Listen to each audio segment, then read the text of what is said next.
actually great to hear other people talk about our work because we do it and we really don't think about it, so it's nice to hear other people talk about it. And it's also really special for us, I think, as a team to get an award. We all have different expertise, we all come from different decades, so that's really special to get an award as a group. I wish I could see the pictures, but I can't. But as some of the veterans know, and I think you said this, that the legend is that the vision for mass law reform, which was one of the first statewide support centers in the country, was sketched out on a napkin at some bar.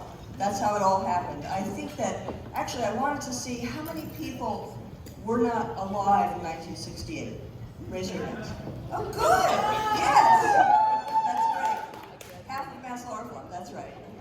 So our mission is to seek systemic change that advances social, economic, and racial justice for low-income people, and that's one we share with the Guild.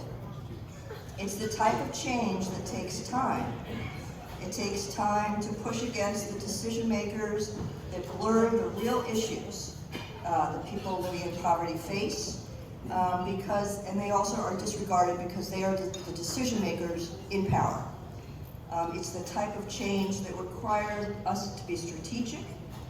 We use different forums to make our case. We work with tenant leaders, grassroots groups, community organizations, coalitions, and obviously many of you in the room today. Through legislation, litigation, regulations, through our community legal education, as you mentioned, training, through public pressure and the press, our work is very multifaceted, which is why, again, honoring a team with different skills and with different expertise and from different decades feels like a great honor. But we also stand on the shoulders of many MLRI housing units before us, who won, as you said, many of the landlord-tenant laws that we have today that we're grateful for. They strengthened the state sanitary code. They sat at tables with tenants and legal services lawyers to push for regulations that determine the rights of public housing and subsidized housing tenants. They sued HUD and housing authorities and other agencies to prevent displacement and create more equitable housing policies. They rallied with grassroots groups at the State House to fight for utility allowances and fair rents. I mean, housing is a big issue, as we know. And we mounted defensive campaigns to fight against harmful policies.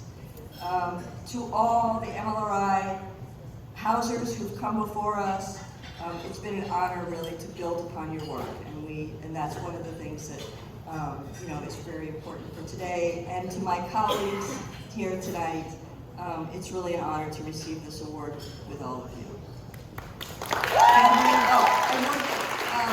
One other thing I just wanted to say, every day, while the challenges about the housing crisis, as you mentioned, are huge, I do think it is a gift to wake up every day and be able to do this work and to look for new ways with our community groups and with you to fight the challenges.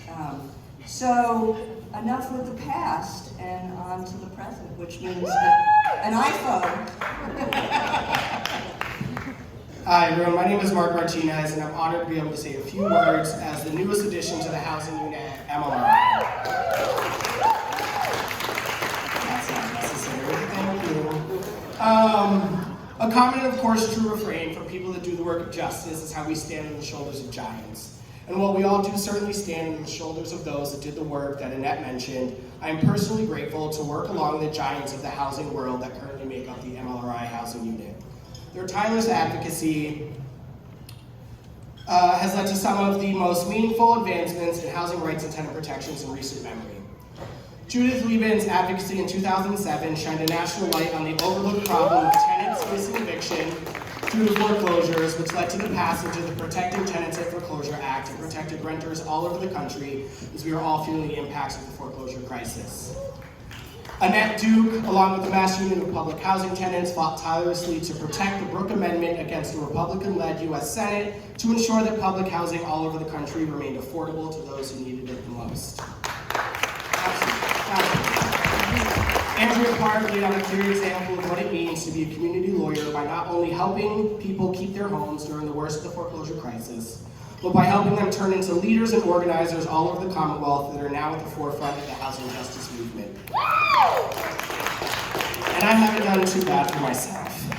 Having drafted the 257 protections that prevented evictions during the pandemic while people awaited critical rental assistance funds. And it is not just the attorneys in this unit that make our work impactful. Our AmeriCorps, Emma Cavanes, has been instrumental in our ability to update the Housing Code checklist that will empower advocates and pro se litigants all over Massachusetts to assert their rights under the revised sanitary code. To have accomplished any of these feats in a career would be enough for most people to hang their hats on, but for the MLRI housing unit, the work is nowhere near done. In deep partnership with community, and led by those most impacted, we have endeavored to continue to take on the biggest challenges in housing today. If past is prologue, our commitment to justice, dedication to community, and unrelenting belief that the power of the people is greater than the people in power, I know that we will win those battles. We will secure access to counsel for people facing evictions. We will get eviction ceiling. We will reform HDIP program and pass a transfer fee to actually fund affordable housing. We will enact a tenant's right of first refusal to preserve affordable housing. And we will repeal the ban on rent control and let communities protect their tenants. And I know that we have the support of everybody in the room to join us in these fights. On behalf of me, I want to thank the Housing Practice Group for allowing me to learn from them every day. And on behalf of all of us at MLRI, I want to thank the National Lawyers Guild for your commitment to our shared values. And thank you for this award.